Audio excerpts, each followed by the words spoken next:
the process like of looking for those young prospects that can help you in the kicking game? And does that tend to show up pretty early in the camp?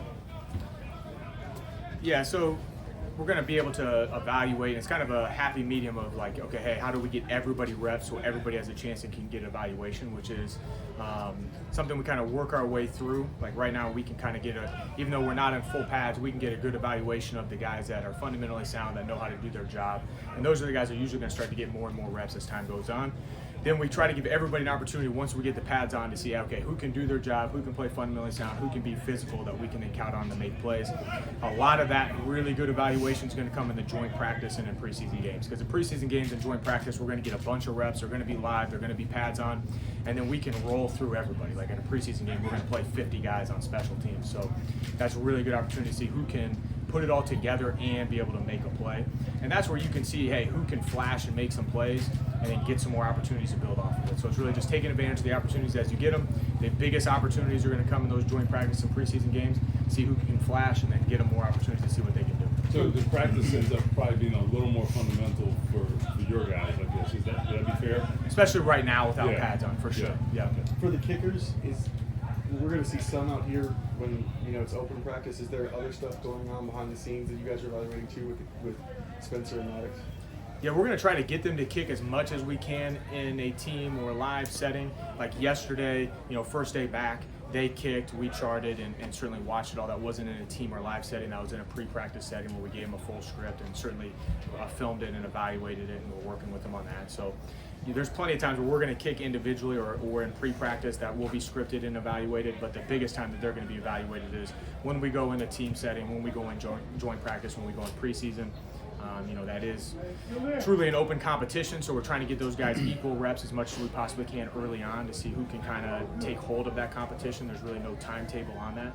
But that's something we'll work on as we go throughout training camp to see who kind of takes the lead. How do you balance the preseason games where you can't control how many kicks they're going to get in those games versus like taking those as part of the evaluation? That can be tricky at times because like a lot of times in the past we'd say, hey, kicker A has the first half, kicker B has the second half. There may be no field goals in the first half. So in the first game, we'll probably give each one of them a half. If it's really stacked in one way or the other, then we'll try to even that out in the second game by allowing the kicker who hasn't had as many kicks to still stay live to get those kicks until they've tried to even some of that out. Depending on how their competition's going, if it's completely even, we'll try to even out those reps as best we can. But it can be difficult to make it purely even in the games. What's the evaluation difference in the field goals and the PATs versus kickoffs for those guys? So field goal PAT is certainly the number one part of the evaluation, so that's the first thing because we need to convert all scoring opportunities, so we're looking for who can be the most consistent and give us the best opportunity to convert as many scoring opportunities as we possibly can. Then, two would be their kickoff. And kickoff is going to be a lot more important this year, which we've talked about because we expect there to be more of an emphasis on forcing kicks this year based on them changing the touchback rule from the 30 to the 35. So we also anticipate needing to do a variety of different kicks. So having a kicker that has the ability to, on a very consistent basis, put it in the landing zone in a variety of different zones is going to be somebody that can add a little bit more to their resume in the competition. If the kicking competition and field goal is extremely close, then a differentiating thing could be, okay, who has a little bit more versatility and consistency in kickoff?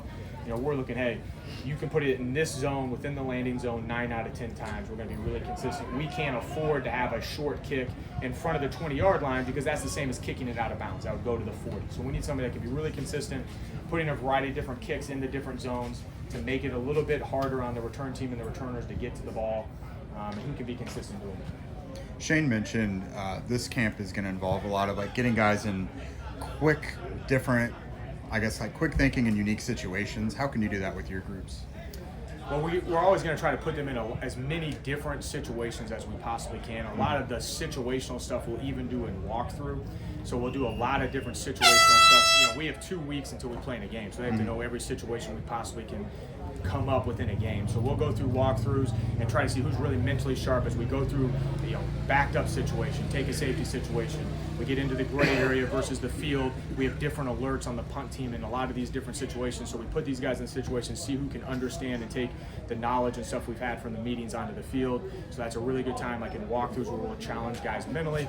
On the field, we're going to, there's sudden change situation stuff we'll bring up. But we're just looking at, when we go live, who can make really good decisions. They're going to be challenged because they're going to be tired.